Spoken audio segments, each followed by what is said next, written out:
এই গতকাল কেউ একজন আমাদের নাইলতাবাড়ি একজন মারা গেছে অ্যাক্সিডেন্ট করে। কার মৃত্যু কখনো সে কেউ জানে না।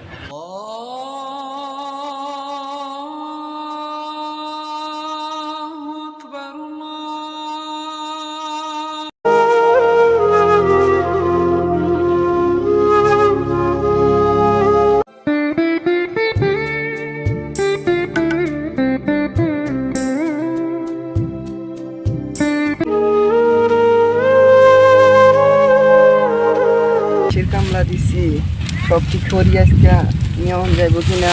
আসসালামু আলাইকুম। ওয়ালাইকুম আসসালাম। ভালো আছো? হ্যাঁ আমি তো ভালো আছি, আপনি কিরম আছেন? আলহামদুলিল্লাহ, আল্লাহ রাখছে ভালো। কাজ করতেছো? হ্যাঁ এই কাজ করতেছি। আসরে সময় শেষ, আসরে নামাজটা পড়ে আসি। নামাজে তো যাওনি লাগে, আমি তো কামলা দিছি মাইসের, চাইলেই তো আর যাওন যায় না, হয়তো মালিকে কিছু নামাজে গেলে বলতেও পারে না। আসলে মালিককে তুমি যদি নামাজ পড়ার জন্য যে সময় নষ্ট হওয়ার জন্য মালিককে কিছু বলবো না। যে আমাদের অনেকে দেখা যায় আসলে ক্ষেত কামারে যারা কাজ করে এরা ভাবে যে আসলে গৃহস্থ হয়তো বা মালিকে কিছু বলবো নামাজ পড়ার জন্য মালিককে কিছু বলবো না, বরং মালিক খুশি হবে যে নামাজটা পড়া যায় না আজকে। যাও হানতে যাই এখন মালিকে কিছু বলি নাকি আর কি, নামাজ তো পড়তেই হবে। তাহলে নামাজ মিস করো না, কালকে থেকে নামাজটা পড়ো। হ্যাঁ, পাঁচ ওয়াক্ত নামাজ পড়ো। হ্যাঁ, কালকে থেকে যাবো ইনশাআল্লাহ। আচ্ছা ঠিক আছে। আসসালামু আলাইকুম। ওয়ালাইকুম আসসালাম।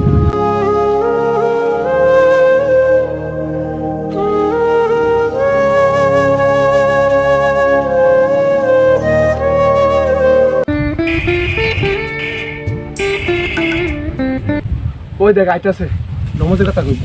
আয়ার দেখ আয়ো কি কয় হনি। আসসালামু আলাইকুম। ওয়ালাইকুম আসসালাম। বাইরে চলো নামাজটা পড়ে আসি। ভাই শুক্রবার নমস্ত পড়ছি।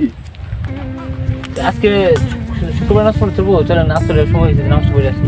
ভাই পর আমার একদিন আজকে না। আচ্ছা ঠিক আছে। আসসালামু আলাইকুম। এই যে ফুলা হ্যাঁ বুঝদি না।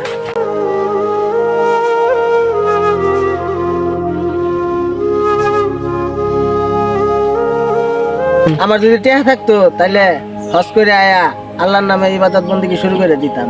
তুমি যেবা হজ করবার জীবনে তাহলে মসজিদেও একদিনও গেছো না। আজকে যে শুক্রবার জুম্মার নামাজটা গেল, জুম্মার নামাজটা পড়ছো? ফালায়া ওটা তো টেয়া থাকলে কি তুই হজ করা যাবে? আগে ভালো মানুষ হ, নামাজ পড়া শুরু কর।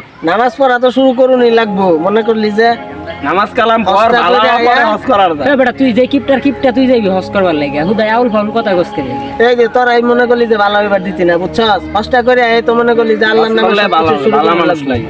তোরাও তো নামাজ পড়স না বেটা। হ্যাঁ আমরা আসসালামু আলাইকুম। ওয়ালাইকুম ওয়ালাইকুম আসসালাম। আসসালাম। আলহামদুলিল্লাহ, ভালো আছো? আল্লাহ রাখতে বলাই ভাই। ভাই আসর নামাজে তো সময় আছে, যাই সবাই মিলে নামাজটা পড়ে গিয়ে আসর নামাজটা পড়ে গিয়া মসজিদে যায়।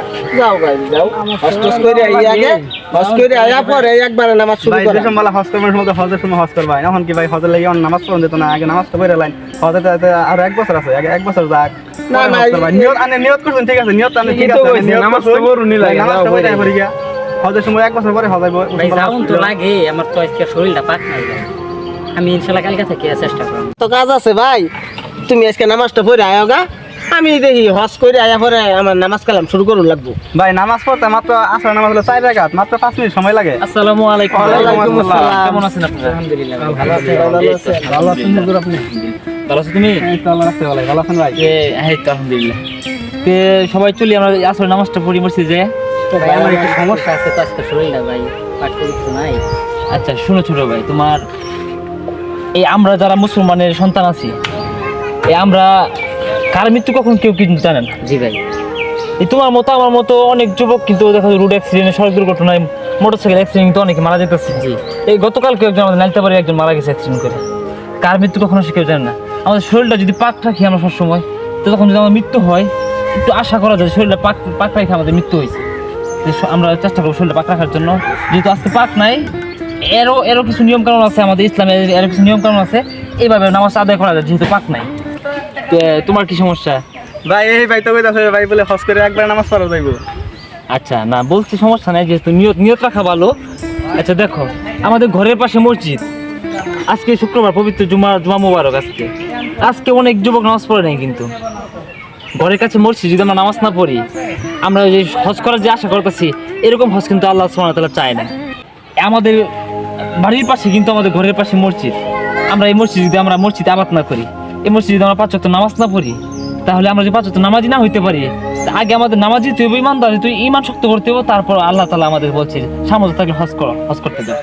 তা আমরা 5 ওয়াক্ত নামাজ পড়বো। হজ তুমি করতে পারবা, সমস্যা নাই, এটা কোনো ওই না, ইসলামে যে তোমার বাধ্যতামূলক না। যার উপর হজ ফরজ তার জন্য হজ করার দরকার আছে। আমাদের সবার উপরে তো হজ ফরজ না, ঠিক বলেছেন। কিন্তু আমাদের সবার উপরে কিন্তু 5 ওয়াক্ত নামাজ ফরজ। এটা ধনী গরিব কোনো ভেদাভেদ নাই, এটা সব সমান। 5 ওয়াক্ত নামাজটা সবার জন্য ফরজ, কিন্তু হজটা কিন্তু যাদের অর্থ, যাদের সামর্থ্যবান তাদের জন্য কিন্তু হজটা আল্লাহ তাআলা বাধ্যতামূলক করছে। তা আমরা আগে 5 ওয়াক্ত নামাজ পড়বো সবাই, 5 ওয়াক্ত নামাজ কায়েম করে সেরা পরে আল্লাহ যদি আমাদেরকে সামর্থ্য দেয় ইনশাআল্লাহ আমরা হজ করতে যাবো। ঠিক আছে ভাই, ঠিক আছে না? চলো আমরা সবাই নামাজটা পড়তে যাই। ঠিক আছে। হ্যাঁ, আসো।